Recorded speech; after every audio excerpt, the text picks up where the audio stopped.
na sa iyang tatay magkagubot na punta. Because ang iyang buhaton, mag-declare na po martial law.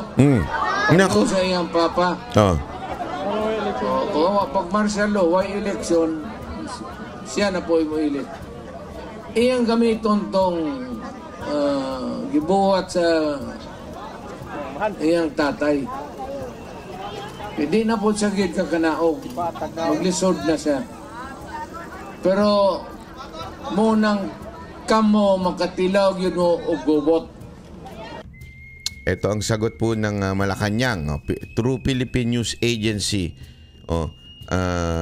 Sabi dito, Malacanang on Sunday, February 23, calls out former President Rodrigo Duterte for claiming that the President Marcos is veering towards a dictatorship.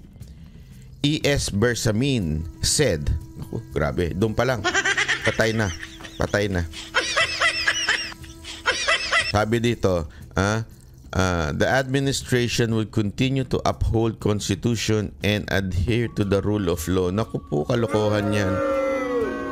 Ngayon nga lang rule of law. Halimbawa, yung ginagawa sa mga vloggers, rule of law. Yung ginawa sa KOJC, rule of law. Ano to, lokohan? Niloloko nyo kami Di ba? Hindi naman po rule of law yan. Paano naging rule of law yan? Di ba? Yung ginawa nyo kay Pastor Kibuloy, rule of law. Alam niyo yan. Wag na tayo magpaikot-ikot. Tablado lahat ng witness na inilagay ninyo doon. Wala, sabit talaga ho. Sabit. Ito na nga, pag-usapan na po natin ang mga lulupit na mga balita sa ating lipunan. Ito nga, sinabi na ho, binuking na ho ni Pangulong Duterte nang ito si Bongbong Marcos may planong mag-martial law at hindi na bababa sa kanyang kapangyarihan. Naku po, gagaya ho sa tatay niyan. Naku, sinasabi na nga ba Tama si Manny Pacquiao di ba? Gago! Ang bira ka, Manny Pacquiao. Hindi, sinabi na ni Manny Pacquiao to nung una di ba? Tingnan nyo. Tingnan nyo. Dumidilat pa siya nung una. Ito na nga, sinabi na ni Pangulong Duterte. Binuking niya na po ang plano ng mga Marcos. Naku, hindi maganda yan. Ano ba itong plano ng ni Marcos? Sabi ni Pangulong Duterte, ito sinabi niya itong nakaraang Cebu rally kung saan libo-libo dagsaho ang mga Pilipino nagpunta doon at nagpahayag. Wala pa pong ayuda yan Wala pang ayuda yan. Walang AIEX yan at higit sa lahat walang bigayang naganap dyan. Yan po ay kusa lamang at saka organic. Talaga naman dinagsaho ng mga Pilipino ang ating Pangulong Duterte at ang buong PDP. Naku, palakpakan naman natin dyan. Marami hong magandang sinabi si Pangulong Duterte doon at isa na nga ho sa sinabi niya doon yung plano nito ni Marcos na kung saan magpatuloy non-stop, hindi titigil sa kanyang pagiging presidente. Pagkatapos daw susunod na yan yung siyempre yung kapatid, yung anak, yung pinsan. Naku, patay tayo dyan. Patay tayo. Wala na.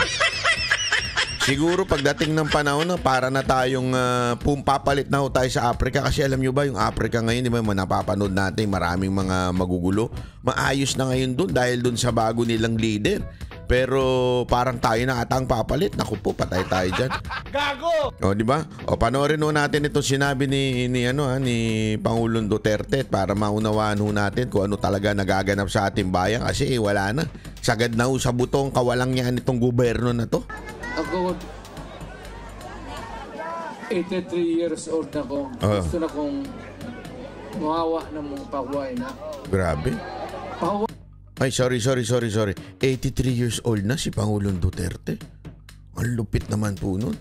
Hanggang ngayon, ayan pa siya, nagsisilbi sa bayan at gusto niya pa rin tulungan ng ating bayan. Wala na ba tayong bagong leader na maaaring makita ngayon? Ako, 83 years old na ko.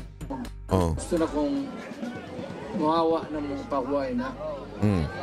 Pahuway ka nga. Pahuway na. Pagod na si Pangulong Duterte. Kabanggot. Sa akong tanaw, panahon na yung mapahuway ko. Ang kadaot, pugos ko, tungod sa karong pinaagi sa gobyerno. Napipilitan na nga lang daw si... Totoo, alam mo, nung huling nag-usap kami, last year po yun, yung I think November or October. Alam mo, nagkikwentuhan kami ni Pangulong Duterte. Masaya siya dahil nakakapagpahinga na daw siya ngayon. Masaya siya dahil kasi dati daw nung siya ay nagtatrabaho bilang presidente, hindi nyo ba napansin talagang tumanda si Pangulong Duterte kasi puyat daw ho siya nun. Kulang sa tulog. Talagang pag dinibdib niya ho yung trabaho niya, hindi ho niya hinutot. Magkaiba kasi. Si Pangulong Duterte, dinibdib yung trabaho. Yung, ewan ko, yung ngayon parang sininghot eh. Pambirang buhay rin. Oo, totoo mga kababayan. Kakaiba ho si Pangulong Duterte. Kaya pansinin nyo talagang mula nung 2016 tumanda na ho siya. Ang bilis niya hong tumanda. Na-stress ho sa dami ng problema ng ating bayan. Pero ito ngayon sinasabi niya gusto niya na magpahinga. Pero hindi siya makapagpahinga dahil dito sa walang niyang gobyerno natin. Alam mo, si Mr. Marcos is veering towards a dictatorship. Nako, ayan ho ba ay sa tingin ninyo ay makatotohanan, fake news, o yan ho ay exaggerated? Ako naniniwala akong totoo yan mga kababayan. Kami ho nararamdaman po namin yan. Kami ho mga political vloggers o tawagin nating advocates sa social media, ramdam na ramdam ho namin kaliwat kanan ang demanda, kaliwat kanan ang panggigipit. Ito nga huli yung ating kapatid na organizer dyan, di ba? Talagang ginipit ho siya. Pinuntahan ng kinakot to. Parang dinaig pa ho talaga yung yung dati kasi at least announced, di ba? Mas daig pa ho ngayon. Yung dati announced dictatorship, announced martial law, di ba? Ngayon hindi. Pretending to be living in a democracy, pretending na we have democracy, pretending na walang martial law, and yet yung action, iba ang galawan. Diba? Iba yung sinasabi sa ginagawa. Kasi ngayon talagang wala na, no choice ka. Meron pa tayong mga, kinuwento nga sa akin nung nakaraang nakausap ko yung ilang mga vloggers, iba ho sa kanila, tinawagan na ho ng AMLAC, tinawagan na ho ng kung ano-ano, para ho talaga gipitin. Sabi ko, sandali. Pera namin to animal kayo. I mean, anong pakialam nyo sa aming pera? Diba? Anong pakialam ninyo at kung meron kaming pera, may mga kanya-kanya ho kaming trabaho. Aside pa ho sa pagbabloging po yan, may kanya-kanya po kaming trabaho, meron po kaming maayos na buhay. Bakit to nyo pakikialaman? Wala naman po kami sa gobyerno, 'di ba? Bakit to? Kasi nga ho, yan yung tinatawag na pananakot, panggigipit. Subukan mong pumalag. Subukan mong labanan ng gobyerno na ito. Gigipitin ka namin. At ang ganda nga ho nung sinabi ni Jun Abines dun sa kanyang nakita ko sa isang interview niya. Hindi ho ito panggigipit sa amin lamang. Hindi ito panggigipit sa mga sabihin na natin advocate ng sa social media. Hindi po ito panggigipit lamang sa aming mga vloggers. Ito po'y panggigipit at pananakot sa lahat ng papalag sa gobyerno na ito. Sabi ko nga sa inyo mula doon kay nauna na ho dito si Pastor Kibuloy. Nauna na ho siya dito. 'Di ba? Alam mo, yung ginawa sa SMNI, yan ho ay pananakot. Pananakot ho sa ibang network. Sinasabi ho nila na kapag ikaw ay pumalag, kahit kaalyado ka namin, kahit sanggang dikit ka namin, kaya namin kayong gaguhin. Kaya namin kayong ipasara. Kaya namin kayong gipitin. Alam nyo, kung kayo, kung maaari ko lang sana, kung malaya lang ako magkwento kung paano ginipit ang SMNI, magugulat kayo. Kasi lagi ko nga sinasabi sa kanila sabi ko, di ba kayo nga lang ang sumuporta na network nung panahon ng kampanya kay Marcos, di ba? Binudol nyo nga yung tao. Biro lang SMNI. Hindi, totoo naman, di ba? Oh, sila lang ho talaga yung sa debate, hindi lang ho sa debate, sila lang yung nagbigay ng espasyo kay Marcos. Di ba? Pero anong ginawa? Kasi nga, alam ho nila na si Pastor Kibuloy and ang buong SMNI ay sumusuporta sa mga Duterte. Alam mo nila na sanggang dikit to ng mga Duterte. Kung pansinin ninyo ngayon ang gagaganda ng mga events dahil nga po sa sa KOJC po, ito ho'y SMNI ang tumutulong. Ibig sabihin, malaki yung tulong talaga ang SMNI sa lahat ng campaign sortie ni Pangulong Duterte noon hanggang ngayon. Kaya nga ho, nakita ho nila yung bagay na yun, kaya ginigipit ho nila. Tapos ito nga ang mga nakaraan, di ba, hinak po yung account. Kaya mga kababayan, habang pinipigilan nila ang SMNI, ako ho, nagsasabi na ho sa inyo, tayo na ho ang magpakalat ng mga videos.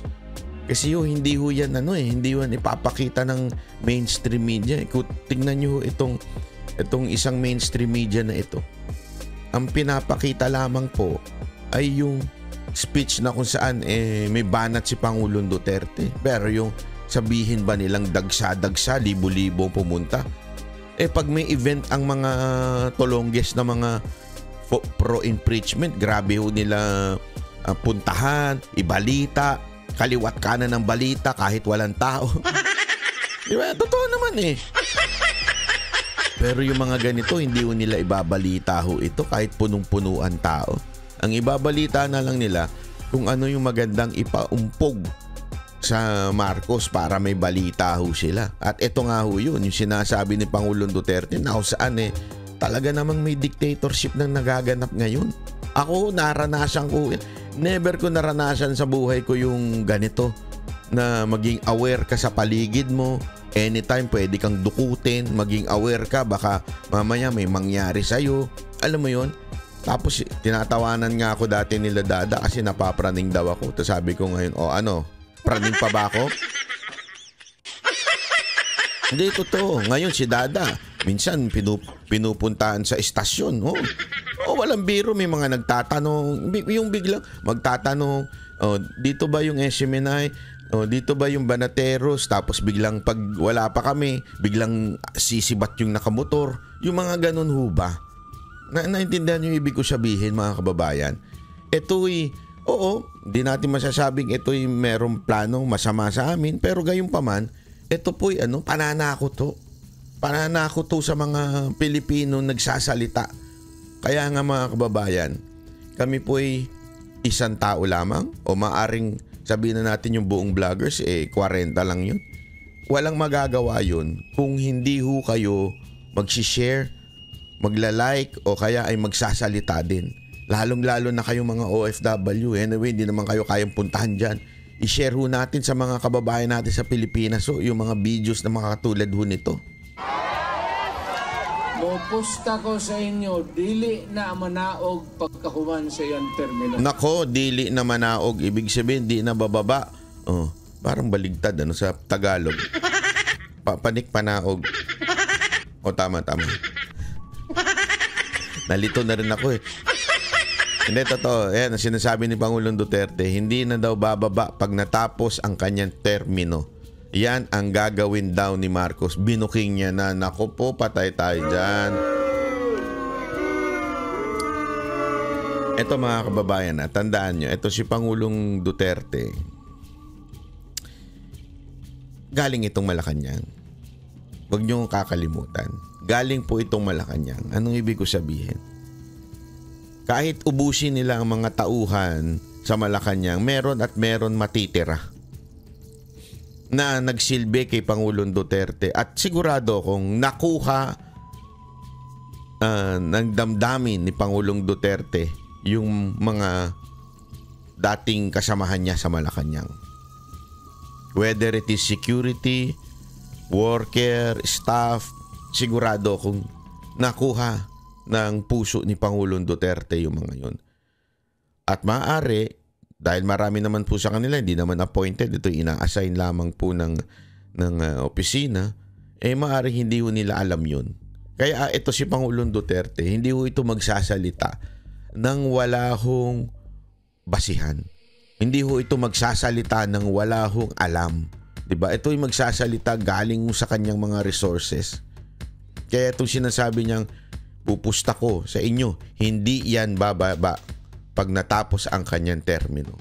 Yan po ang matinding revelasyon ni Pangulong Duterte. Pero nakakalungkot dahil ito ngang 6 na taon, ang tagal-tagal di ba? Marami ho sa atin naiinip na. Gusto na talagang matapos itong administrasyon na yun. Bakit? Ubus na pera. Ang tindi ng pagnanakaw ng mga congressman natin, di ba? Ang tindi ng pagpigil ng freedom of speech, di ba? Lahat to ginawa na ng gobyernong ito. Pang-aabuso, kaliwat kanan ang mantakin mo. Kahit to yung ilang nating mga kapulisan, naiinis na. Bakit? Ang dami na daw sa akin, kwento sa akin. Irregularidad na ginagawa sa loob ng PNP to the point na marami daw po ang parang nagtataka bakit ganun. Sabi ko, wala tayong magagawa. Tiisin nyo na lang yan. Ginusto ninyo yan.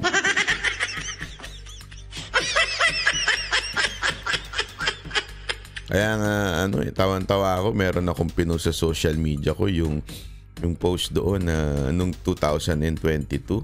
Diba, may post yung isang doon. Heart para kay ganito, kay Marcos. Ganito, like para kay ganito. Tapos nakita ko. Tapos, tinignan ko, ang dami. Siyempre, ang dami nag-heart nun kay Marcos. Kung sinong gusto nilang presidente, di ba? Tapos, nung pagtingin ko, tinignan ko, sino kaya ito? Ang unang lalabas doon sa mga emoticon na yun ay yung mga kaibigan mo. Kung ano yung kanilang pinindot. Tawan-tawa ako doon sa mga kaibigan kong pumindot na nag-Marcos. Na ngayon, nagwawarla na. Oh. Sa loob-loob ko, pambihira kayo. Dinamay nyo pa kami. Ayan tuloy, lahat tayo napahamak. Pero ito ay wala ho namang sisihan. Hindi ho na tayo naninisi dito. Ang sinasabi ko lamang po mga kababayan, nangyari na ang dapat mangyari. Ngayon, natatagalan na tayo sobra. Wala pa hong kalahati nung last year, natatagalan na ho tayo sobra, di ba? Ngayon pa lang parating yung kalahati. Grabe ho, ang tagal-tagal na. Kasi nga ho, nabudol ho tayo ng gobyernong ito. Nabudol ho tayo ni Marcos, di ba? Yan ho ang ating sinasabi. Bawi na lang ho tayo, mga kababayan. Again, sinasabi ko nga ho sa inyo, kami ho yung mga lang yung boses namin, hindi naman ganun kalakas. Kung hindi kayo magla-like, mag-share, kung hindi nyo ihahatid dito sa taong bayan, sayang ho ang aming pagbablog. Kung kami ho ay pinipigilan na ngayon, mas lalo pa nating paigtingin, mas lalo pa po nating painitin yung pagiging aktibo natin sa social media na i-share yung mga videos. Maraming salamat po sa mga nagme-message at matagal na daw subscriber na nanonood. Ipagpatuloy lamang po natin ito. Ipasaw natin sa mga kababayan natin. Ako ngayon pag may nakakausap ako, hindi ito walang biro ito Ako yung nangangampanya ng simple lang. Alam mo, may mga kaibigan ka na walang alam sa politika. Hindi nila alam kung ano yung nangyayari. Ikikwento ko ngayon sa kanila. Tapos sasabihin ko sa kanila, baka naman sa eleksyon ito yung sanang iboto natin, yung straight PDP. Diba? Straight PDP tayo, iboto natin ito Para ho kasi sa bayan natin, para maayos na. Kasi dalawang tanong lang naman po ito Simpleng-simple. Mas maayos ba ang buhay mo ngayon pagdating sa paggastos, pagkain, bilihin? Kung mas maayos, sige, boto mo si Marcos. Pangalawa, boto mo yung senador niya. Diba? Pangalawa, kung mas feel safe ka ngayon, iboto mo uli yung mga senador niya. Diba? Pero kung yung dalawang tanong na yan, ang sagot mo ay hindi. Mas malala ngayon, mas mahal ang bilihin ngayon, mas matindi ang gastusin ngayon, mas mahirap ang buhay ngayon. Tapos, pangalawa, mas magulo ngayon, mas dangerous ngayon. Aba mga kababayan, kung yung dalawang simpleng tanong na yan, yan ay nagpapahiwatig lamang ng iboto mo na, ibahin mo na ang boto mo. Ibalik na natin yung dati. Diba? Ibalik na natin yung nag-ayos dito sa dalawang bagay na to. Diba ho? Kaya sinasabi ko sa kanila, mga kababayan, straight tayo PDP ha. Straight natin ito para talaga maibalik ho natin ang Pangulong Duterte. Kasi pag hindi ho natin in-straight to, sinasabi nga ho, paulit-ulit niya sa speech, siguradong tatanggalin si VP Sara Duterte. Nung mga senador na uupo, yung mga mananalo, yung mga siyempre may utang na loob sila kay Marcos eh. May utang na loob sila kay Marcos. Lahat ng resources sa kampanya nila galing kay Marcos. Isang sabi lang ni Marcos, tanggalin na yan. O isang sabi lang ni Romualdez, tanggalin na yan si Sara Duterte. Tanggal yan. Sigurado, mai-impeach si VP Sara Duterte. At pag na-impeach si VP Sara Duterte, wala na. Tapos na. Finish na. Finish na ho. Finish na. As in letter P, sabi nga ni Dan Fernandez. Finish na. Bakit? Dire-diretso na ho yan. Marcos, Romualdez. Magpapalitan na lang ho yan ang kaniyan. Wala pa hong masasabi nating politiko na maaring magpataob sa kanila kung hindi si VP Sara Duterte. Kaya yun ang kanilang main target. Impeach VP Sara Duterte. Paano mangyayari? Pag nanalo ang mga Marcos senators. O yung sinasabi nga nilang Team Coke. Mahilig sa soft drinks. Bakit? Coca-Cola mahilig sa soft drinks. So, kayo na hong bahala kung Team Suka o Team Coke. Di ba? Kung gusto nyong maibalik ang mga Duterte para maayos uli ang bayan natin, ano na tayo? Talagang straight PDP na ho tayo. Wag na ho tayong bibitaw. Lahat to, iboto na natin. Di ba? Yun lang ho yun. Pareha na sa iyang tatay magkagobot na punta. Because ang iyang buhat noon, mag-declare na po martial law. Pagko sa iyang papa. Pag martial law, why election, siya na po i-elect. Iyang gamiton tong gibuhat sa iyang tatay. Hindi na po siya gid kakanaog. Maglisod na siya.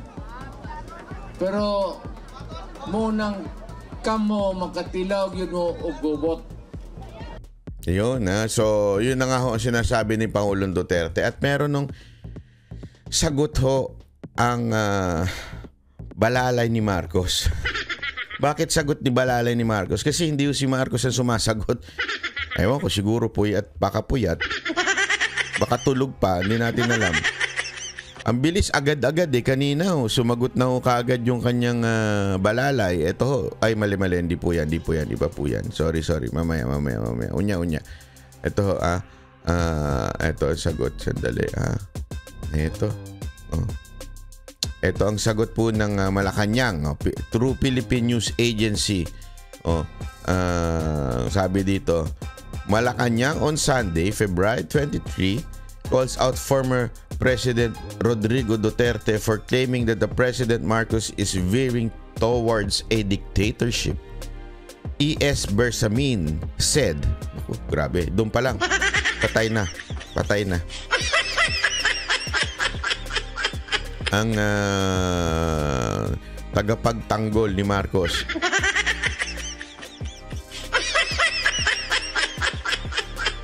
Natutulog siguro pa, baka puyat kayo naman Saturday kagabi, syempre party. Sabi dito, the administration will continue to uphold Constitution and adhere to the rule of law. Naku po, kalokohan yan. Ngayon nga lang rule of law. Halimbawa, yung ginagawa sa mga vloggers, rule of law. Yung ginawa sa KOJC, rule of law. Ano to, lokohan? Niloloko nyo kami Diba? Hindi naman po rule of law yan. Paano naging rule of law yan? Diba? Yung ginawa nyo kay Pastor Kibuloy, rule of law. Alam nyo yan. Wag na tayo magpaikot-ikot. Tablado lahat ng witness na inilagay ninyo doon. Wala, sabit talaga ho. Sabit. As in, kung pwede ko lang i-discuss dito, naku po, matatawa ho kayo. Sabihin nyo, paano nangyari yan? Dapat makulong yan. Ganun na masasabi ninyo.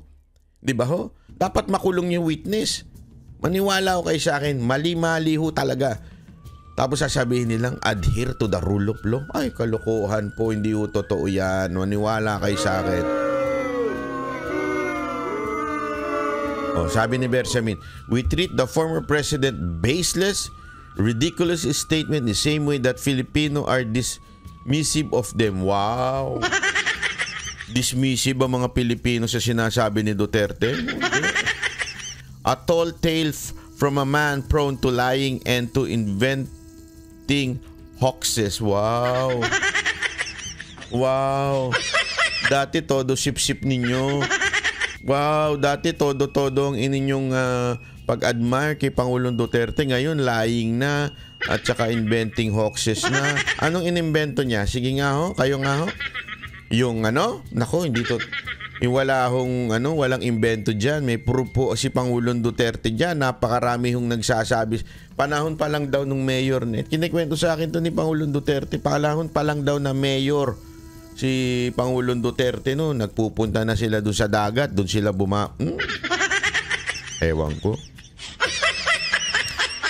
Oo, kinikwento niya ho yan. Kaya alam niya ho yan. The hoax is another budol emerging from one-man fake news factory. Wow, ikaw po ang sir, kayo po ang budol.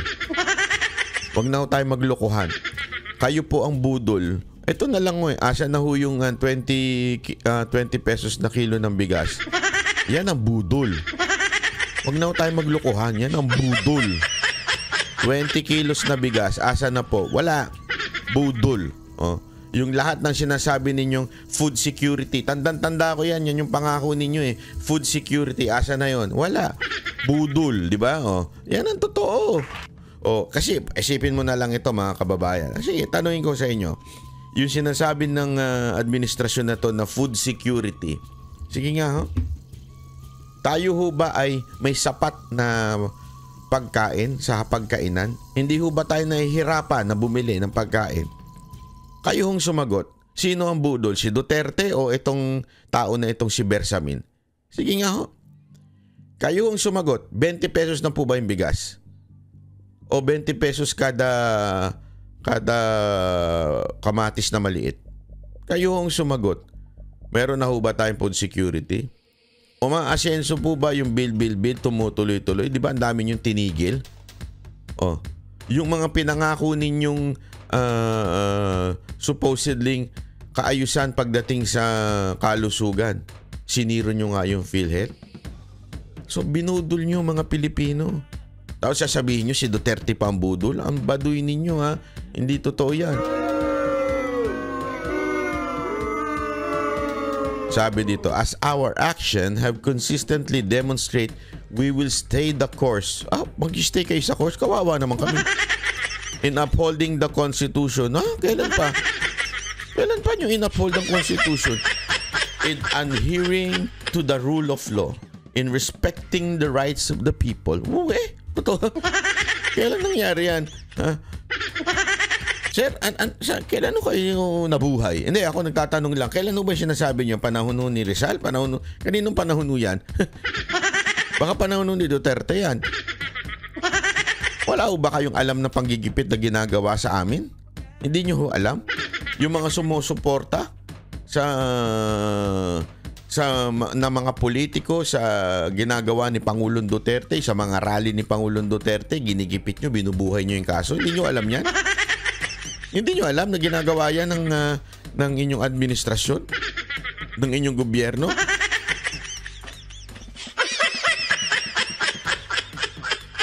Kung si Marcos puyat, kayo po, ano nangyari? Kaya tutulog pa. Pareho lang yun eh.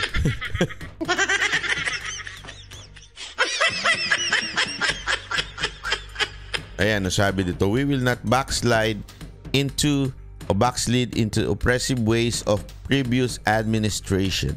When critics were jailed upon Trump-up charges and when kill orders were publicly issued, Lee and obey blindly. Wow. When critics were jailed upon? Sinong critics ang na-jailed upon? Si Maria Ressa, ang kaso niya hindi naman sa gobyerno galing. Private negosyante yun. Oh, si De Lima. So kakampi nyo na talaga si De Lima, yung ba ibig mo sabihin? Di ba? Alam naman po natin ang kaso ni De Lima. At hindi po ang nag-ano sa kanya, ang nagkaso po sa kanya, yung mga kasamahan din niya na umamin noong una, ngayon wala na. Naabutan siguro, kaya ganyan Oh, di ba? Oh, it is the leader of that troubled past who is si Duterte daw, depicting us with veering towards system where anyone can be deprived of life, liberty, property without due process of law, as many had been on his mere say. Naku. Lokohan to. Mr. Bersamin, tyrant pa? Si Pangulong Duterte? Si Pangulong Duterte nga nagsabi kay Leni Robredo na wag niyong pakialaman niya. Stop! Guys, stop! Sabi ni Pangulong Duterte. Itigil niyo yan. Stop! Di ba? Wag niyong ipa-impeach yan. Siya pa ngayon ang tyrant. Siya nga yung, isipin niya, if there is one person na sobrang nagkikriticize nung panahon ni Pangulong Duterte, walang iba kung hindi si Leni Robredo. Ipinakulong ba? Ipina-impeach ba? Kinasuhan ba? Bersamin, are you out of your mind? How come? You answer me, simple as this. VP Sara Duterte never criticized Marcos until to the last yung last part ng quarter ng 2024. Never siya nagsalita. Nagsalita na lang siya nung ginipit na ho siya. Nung naput na siya doon sa panggigipit na ginawa ninyo, doon na lamang po siya nagsalita. Diba ho? Doon na lang siya nagsalita. Pero si Robredo, from the very start until to the end, walang ginawa ko hindi bumanat. Ano ginawa ni Pangulong Duterte? Pina-impeach? Hindi. Kinasuhan? Lalong hindi. Ano ginawa niya? Binigyan niya pa nga ng posisyon. To prove herself kung tama ba at kaya niya ba talaga. Until she failed. Diba? Ganon ang kritik sa panahon ni Pangulong Duterte. Kamusta kritik ngayon? Diba? Puro kaso. Tama, mali. SMNI. Ito sabi ko nga sa inyo, sample, Pastor Kibuloy. Lahat ng kaso niya nung dismiss. Wala na ho yan. Dismiss na ho lahat yan. Anong ginawa nyo? Binuhay ninyo. Bakit? Kasi nagsimula yan nung nung panahon na nagtanong sila ka Eric, sila Lorraine Badoy, at saka nung yan. Actually, ang nagsimula daw ito. Nung panahon na nag-walk out yung isang reporter na parang ong-ong. Kasi nagkomento si Pastor Kibuloy regarding doon sa SONA na parang bakit wala man lang binanggit about crime, about peace and order. Doon ho nagsimula yon. Nag-criticize ng bahagya lang naman si Pastor Kibuloy. Doon nagsimula ang lahat ng pag-uusig. Nakita ho nila Simple lang yun. Simple criticism lang yun. Inusig nyo na ng todo-todo. Binuhay nyo kaso. Tapos sasabihin nyo, tyrant si Pangulong Duterte. Tapos etong Marcos administration. Hindi. Sino niloko ninyo? Lelong yung panot. Gago! Tama, mali. Diba? Yun ang totoo Huwag na tayo maglokohan. Putya. Tayo na lang Kayo na lang dyan Kasi alam nyo mga kababayan, isang malaking katarantaduhan ito. Kitang-kita na ho natin yung katarantaduhang ginagawa nila. Tayo ay magsama-sama na ho para ho, alam mo yun, i-voice out. Again, to voice out peacefully, legally, ang ating hinaing. Kasi akala nila tuwan-tuwa pa kayo Diba? Although alam naman nila kasi pag sila ho nag-post, nakita nyo yung post nila, mas maraming tumatawa at naiinis, nagagalit kesa sa nagla-like. Sabi nga nila, troll daw. Troll? Grabe. Alam nyo ito tingnan ninyo yung event na nagbibideo, nagla-like, nagvi-views sa event ng alyansa ng mga ng mga panggagago. Alyansa ng mga manggagago. at saka sa event ni Pangulong Duterte. Millions so si Pangulong Duterte. Sa PDP ho, millions so. Pag nanonood, live what na nanonood, grabe ho, ang dami. Diba? Hindi ho pwedeng i-troll farm yun. Yung dami nang nanonood. Ang hirap po nun. Paano nangyari yun? Bibili sila ng 1,000,000 cellphone. Diba? Sa bagay, ginagawa ng administrasyon niya noon eh. Diba? O kaya nga ito ipapakita ko lamang po sa inyo yung event kagabi. O ito pakita ko lamang po.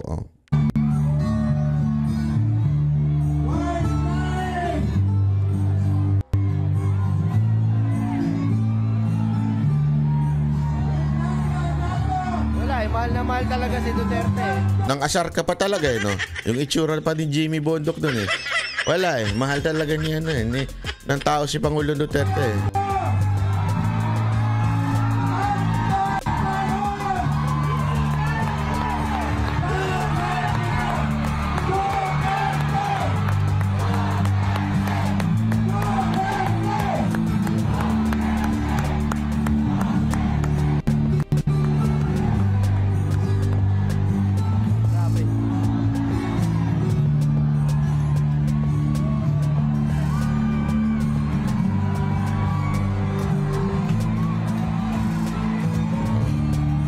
O ganyan kadami Talaga.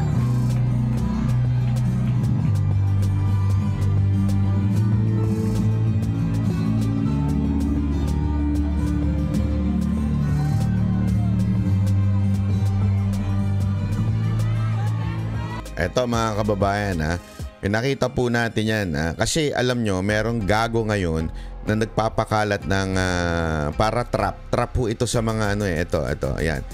Wag ho nating paniniwalaan po ito fake po ito, it's a trap po yan. Hindi ko alam kung kanino galing yung video na yan pero dahil sa pasa-pasa na lang akala tuloy na iba totoo. Tas pag shinare mo itatag ka na fake news, i-report ka. I-report yung page mo, i-report. Baka nga ipatawag ka pa kung vlogger ka at sabihin sa'yo, bakit mo ipinost yan? Okay? Bakit mo sinabi yan? Bakit mo ginanyan yan? Alam mo nang... Kaya sinasabi ko na po sa inyo kasi may nag-claim na po niyan. Sinabi ho ng isa hong... sandali Ito daw po ay isang event. Event po daw ito sa Cebu noong... Ito, sabi nila. Event po ito ng Planet Shakers concert sa Cebu noong February 23, 2024. Hindi po daw yan yung totoo. Kaya nga ako, feeling ko, sinadya ito. Merong gago, alam mo naman, meron silang meron silang troll farm. Inamin naman nila yun Sinadya nila ito, ilabas para mabiktima yung mga Duterte supporter at i-share. Tapos pag i-share yan, ang mangyayari ho dyan, sigurado hong matatag ka na fake news, maaring mabura yung account mo, o maaring baka ipatawag ka pa nga kung ikaw ay isang social media influencer o vlogger or political advocate, baka ipatawag ka pa dahil natrap ka ngayon. Kaya kinakalat na po natin ito, fake po ito, it's a trap. Ito po ang totoo, yung mismong kung nasaan si Jimmy Bondoc. Yan po ang totoo. Kaya nga sabi ko sa inyo, importante, let's bago ho tayo itignan ho natin kasi nandoon naman po ang SMNI, may drone shots naman po sila. Nandiyan din po yung production ng SMNI. Nandiyan ho silang lahat pati yung Cinemotion nandiyan din po. So sigurado po ako may lalabas na video, yun po ang gamitin natin. Wag ho tayo basta-bastang nagpapaniwala sa social media. Baka mamaya madali po tayo. Yan ang gimmick nila, yan ang propaganda nila, mga ulul talaga yung mga yan Totoo. Gago! Para talaga magkaroon ng kapahamakan. Para ho sa mga tapos pag tinag ka ng fake news, baka alam mo na, diktador tong gobyerno to Di ba? So, ingat po tayo mga kababayan